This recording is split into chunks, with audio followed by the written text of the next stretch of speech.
Today's video is based on a YouTube question.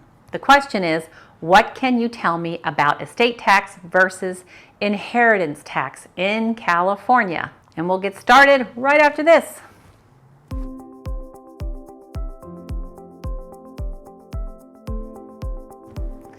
One of our YouTube followers asked me to do a video on inheritance tax. Now please know that I am a real estate broker and a certified probate real estate advisor. I am not licensed as a tax advisor, and what I'm about to share should not be construed as tax advice. As always, we recommend that you speak with your probate attorney and your tax advisor.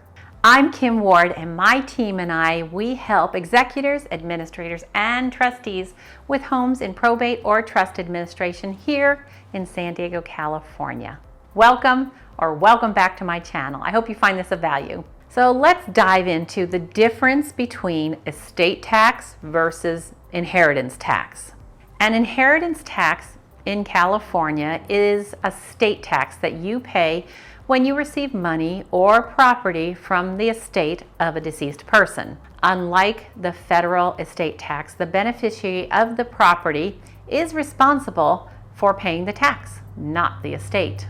As of 2022, only 6 states impose an inheritance tax, and even if you live in one of these states, many beneficiaries are exempt from paying it. The federal government does not have an inheritance tax. The 6 states that impose an inheritance tax are Iowa, Kentucky, Maryland, Nebraska, New Jersey, and Pennsylvania. So the good news is, for those that have an estate situation in California, there isn't any inheritance tax in California. Now, what is the estate tax?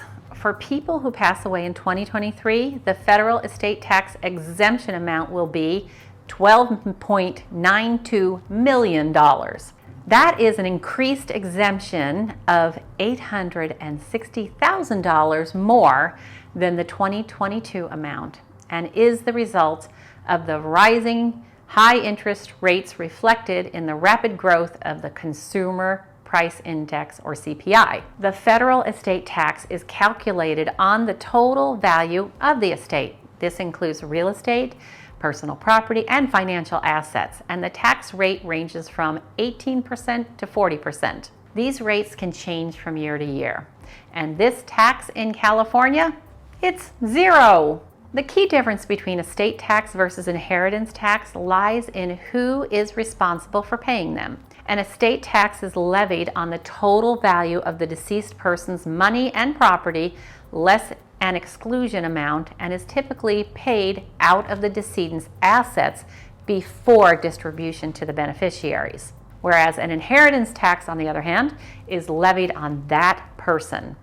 That means the beneficiary or heir that receives assets from an estate, and is typically based on the amount that is received. So they become responsible for that tax. It's worth noting that before an inheritance tax is due, the value of the assets must exceed certain thresholds that change each year. Because of this changing threshold, only about 2% of taxpayers will ever encounter this tax. So navigating the estate tax versus inheritance tax implications can be complex and overwhelming. If you are responsible for managing an estate or receiving assets from an estate, it is important to seek guidance from a tax professional or attorney, or both, to ensure that all taxes are paid correctly and to help you understand your responsibilities and obligations. It's also worth mentioning that California also has a gift tax, which is applied to large gifts given during a person's lifetime. The gift tax is based on the value of the gift and is subject to the same tax rate as the estate tax. In 2023, the gift tax threshold is $17,000. As the personal representative of an estate in California, it is important to understand the estate and gift tax laws and to ensure that all taxes are paid correctly. Again, a tax professional or attorney can provide guidance and support as you navigate this process. Because I'm a real estate broker and an expert at helping to prepare, market, and sell homes in probate or trust administration, I'd like to share a quick story. Our client Mike wasn't certain that there wouldn't be federal estate tax on the proceeds from his mother's home. And although I recommended that he speak with a tax advisor about the possibility of a tax situation, he told me he didn't have a tax advisor. As the executor of his mother's estate in probate, he instead chose to instruct escrow by completing a document. It's called the Form 593, which is a real estate withholding statement.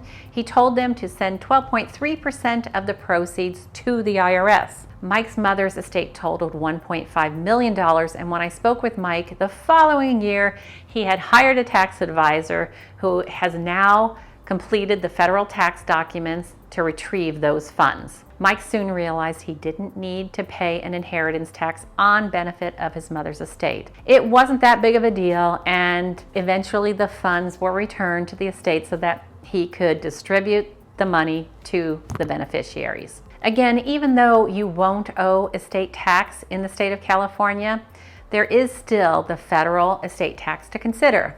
This tax has full portability for married couples, which means if the right legal steps are taken, a married couple can avoid paying an estate tax on up to $24 million after both have died. For estates that exceed this amount, amazing!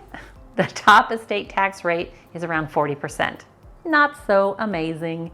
Thank you for watching, and if you have any questions, put them down below. Please like, comment, do all the things, and I look forward to sharing more with you next week.